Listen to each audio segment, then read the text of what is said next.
नमस्ते निवेशकों, स्वागत है आपका ट्रेडिफाई पर। आईपीओ समीक्षाओं, शेयर बाजार अपडेट्स और स्मार्ट निवेश की जानकारी के लिए आपका भरोसेमंद चैनल। आज हम बात करने वाले हैं एक बहुत ही चर्चित आईपीओ की, सात्विक ग्रीन एनर्जी आईपीओ 2025। इस वीडियो में हम विवरण, तारीखें, उद्देश्य, ताकत, जोखिम सब कुछ कवर करेंगे, तो वीडियो को अंत तक जरूर देखिए। चलिए, इससे पहले कि हम कंपनी के वित्तीय स्वास्थ्य और भविष्य की संभावनाओं में गहराई से उतरें, इस आईपीओ के मुख्य विवरणों पर एक स्पष्ट नजर डालते हैं। ये वो बुनियादी जानकारी है जो हर निवेशक को पता होनी चाहिए। कंपनी का नाम है सात्विक ग्रीन एनर्जी लिमिटेड। यह भारत के नवीकरणीय ऊर्जा क्षेत्र में एक महत्वपूर्ण खिलाड़ी है, जो देश के सबसे तेजी से बढ़ने वाले सोलर पीवी मॉड्यूल निर्माताओं में से एक है। ये वही सोलर पैनल बनाते हैं जो भारत की सौर ऊर्जा क्रांति को शक्ति दे रहे हैं। आईपीओ का कुल आकार Rs 900 करोड़ है। इसमें से Rs 700 करोड़ फ्रेश इश्यू के जरिए जुटाए जाएंगे, जिसका मतलब है कि यह पैसा सीधे कंपनी के पास विस्तार और अन्य कॉर्पोरेट उद्देश्यों के लिए जाएगा। बाकी के Rs 200 crore offer for sale OFS हैं, जहां मौजूदा प्रमोटर अपनी हिस्सेदारी बेच रहे हैं। कंपनी ने प्रति शेयर Rs 10 के फेस वैल्यू पर Rs 34 से Rs 105 का प्राइस बैंड तय किया है। आवंटन की संभावना बढ़ाने के लिए हमेशा कट ऑन ऑफ प्राइस यानी Rs 105 पर आवेदन करने की सलाह दी जाती है। रिटेल निवेशकों के लिए लॉट साइज 32 शेयरों का है। अपर प्राइस बैंड पर आपका न्यूनतम निवेश एक लॉट के लिए Rs 14,880 होगा। अपने कैलेंडर में इन तारीखों को चिह्नित कर लें। आईपीओ 19 सितंबर को खुलेगा और 23 सितंबर 2025 को बंद होगा। शेयरों का आवंटन 24 सितंबर को फाइनल होने की उम्मीद है। सब कुछ योजना के अनुसार रहा तो कंपनी के शेयर 26 सितंबर 2025 को बीएसई और एनएसई दोनों पर लिस्ट होंगे। ड्यूल लिस्टिंग से शेयरों में बेहतर लिक्विडिटी और व्यापक पहुंच सुनिश्चित होती है। रिटेल निवेशक के तौर पर आप अधिकतम 13 लॉट के लिए आवेदन कर सकते हैं, जिसकी कुल राशि Rs 2 लाख से कम होगी।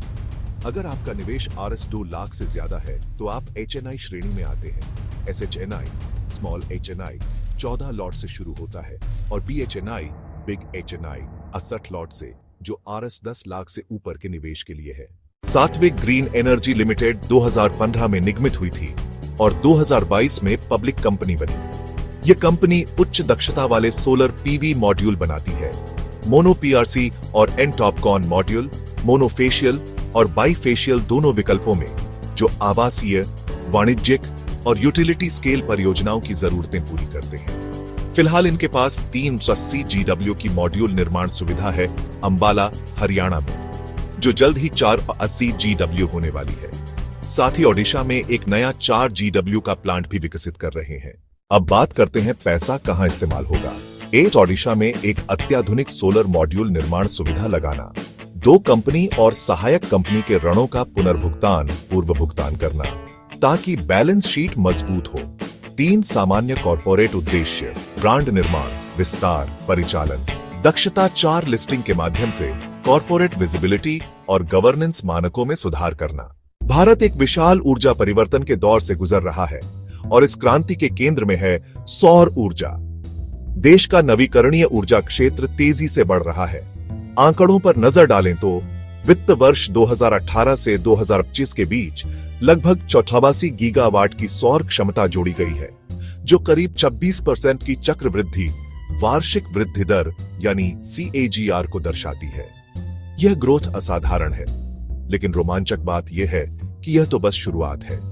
भारत ने अपनी अनुमानित 750 गीगावाट की विशाल सौर क्षमता का केवल 15% ही हासिल किया है, जिसका मतलब है कि आने वाले दशकों में विकास की संभावनाएं बहुत बड़ी हैं। इस ग्रोथ को हवा दे रही हैं सरकार की मजबूत नीतियां।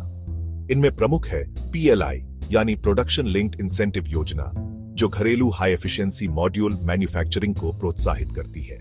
इसके अलावा ALMM लिस्टिंग एक गैर टैरिफ बाधा के रूप में काम करती है, जो गुणवत्ता सुनिश्चित कर आयात पर निर्भरता कम करती है। साथ ही बेहतर ट्रांसमिशन इंफ्रास्ट्रक्चर और सुरक्षित power purchase agreements PPAs projects के लिए वित्तीय जोखिम को कम करके निवेशकों का भरोसा बढ़ाते हैं। हालांकि यह बाजार अवसरों से भरा है, लेकिन यहां प्रतिस्पर्धा भी उतनी ही कड़ी है। वारी एनर्जीज, टेटा पावर सोलर, और अडानी सोलर जैसे स्थापित दिग्गज खिलाड़ी पहले से ही बाजार में मौजूद हैं। ऐसे में टिके रहने के लिए बैकवर्ड इंटीग्रेशन यानी रॉ मटेरियल से लेकर फाइनल मॉड्यूल तक अपनी सप्लाई चेन पर नियंत्रण रखना एक बड़ा विभेदक है। दूसरा महत्वपूर्ण फैक्टर है टेक्नोलॉजी में आगे रहना। बाजार अब पारंपरिक पीआरसी सेल से आगे बढ़कर बाइफेशियल और टॉपकॉन जैसी उन्नत तकनीकों की ओर बढ़ रहा है। जो कंपनी इन टेक्नोलॉजीज को अपनाएगी वही बाजार में बढ़त बनाएगी। वित्तीय मैट्रिक्स वित्त वर्ष 25 के हिसाब से EBITDA margin 16.40% PAT margin 9.38% ROE 43.42% ROC 67.42% market cap upper band RS 5,910 crore एक विनिर्माण कंपनी के लिए यह काफी प्रभावशाली आंकड़े हैं। चलिए अब ताकतें देखते हैं। बड़ी क्षमता 380 GW, भारत में सबसे बड़ों में से एक 400 सोरियन GW के पक्के ऑनर्डर। राजस्व दृश्यता ओडिशा में आगामी इन हाउस सोलर सेल सुविधा आयात पर निर्भरता कम होगी। उच्च दक्षता वाले मोनो PRC और एन टॉपकॉन मॉड्यूल 25% तक की दक्षता के साथ ग्राहक JSW neo energy, SJVN green energy, Shri cement. और अब जोखिम 75% राजस्व शीर्ष 10 ग्राहकों से निर्भरता का जोखिम।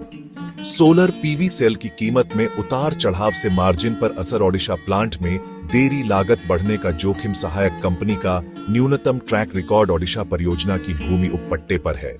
भविष्य में विस्तार का जोखिम। दोस्तों, अब हम आते हैं सबसे महत्वपूर्ण सवाल पर। क्या आपको इस IPO में निवेश करना चाहिए? इससे पहले कि हम अपनी राय दें, एक जरूरी बात याद रखें। यह वीडियो केवल शैक्षिक और सूचनात्मक उद्देश्यों के लिए बनाया गया है। यह किसी भी तरह की वित्तीय सलाह नहीं है। शेयर बाजार में निवेश करना जोखिमों से भरा होता है और कोई भी निवेश निर्णय लेने से पहले आपको हमेशा एक सर्टिफाइड वित्तीय सलाहकार से परामर्श करना चाहिए। आपका वित्तीय लक्ष्य, जोखिम लेने की क्षमता और निवेश का समय हमसे अलग हो सकता है, इसलिए अपने विवेक का इस्तेमाल जरूर करें। सार्वजनिक रूप से उपलब्ध जानकारी और हमारे विश्लेषण के आधार पर आइए सात्विक ग्रीन एनर्जी के पक्ष और विपक्ष को तौलते हैं। सकारात्मक पक्ष पर, कंपनी एक ऐसे सेक्टर में काम कर रही है जिसमें जबरदस्त वृद्धि की संभावना है। भारत का सोलर एनर्जी सेक्टर, सरकार का भी इस पर पूरा जोर है। दूसरे, कंपनी के वित्तीय प्रदर्शन जैसे कि उच्च रिटर्न ऑन इक्विटी और रिटर्न ऑन कैपिटल एम्प्लॉयड काफी प्रभावशाली है। साथ ही उनकी मजबूत ऑर्डर बुक भविष्य में राजस्व की विजिबिलिटी देती है। लेकिन सिक्के का दूसरा पहलू भी है। सबसे बड़ा जोखिम है कुछ प्रमुख ग्राहकों पर अत्यधिक निर्भरता। किसी भी बुढ़े ग्राहक के चले जाने से कंपनी के राजस्व पर सीधा असर पड़ सकता है। इसके अलावा बड़े प्रोजेक्ट्स को समय पर और बजट के भीतर पूरा करने का निष्पादन जोखिम हमेशा बना रहता है। तो निवेश का निर्णय क्या होना चाहिए? देखिए, यह पूरी तरह से आपके निवेश के दृष्टिकोण पर निर्भर करता है। अगर आप एक दीर्घकालिक निवेशक हैं जो भारत की रिन्यूएबल एनर्जी की विकास गाथा पर दांव लगाना चाहते हैं और मानते हैं कि सात्विक ग्रीन एनर्जी इस सेक्टर का एक प्रमुख खिलाड़ी बन सकता है, तो आप इस IPO पर विचार कर सकते हैं। आपको ग्राहक एकाग्रता और प्रोजेक्ट निष्पादन जैसे जोखिमों को सहन करने के लिए तैयार रहना होगा। दूसरी ओर, अगर आप केवल लिस्टिंग गेन के लिए आवेदन कर रहे हैं, तो आपको ग्रे मार्केट प्रीमियम, GMP और समग्र बाजार की भावना पर कड़ी नजर रखनी होगी।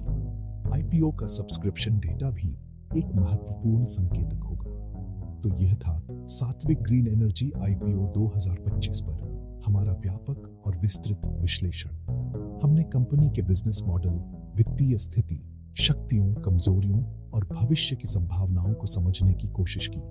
हमें उम्मीद है कि इस विश्लेषण से आपको एक सूचित निर्णय लेने में मदद मिलेगी। अगर आपको हमारी यह मेहनत और विश्लेषण पसंद आया हो, तो कृपया इस वीडियो को लाइक करें और अपने दोस्तों और परिवार के साथ शेयर करें जो शेयर बाजार में रुचि रखते हैं।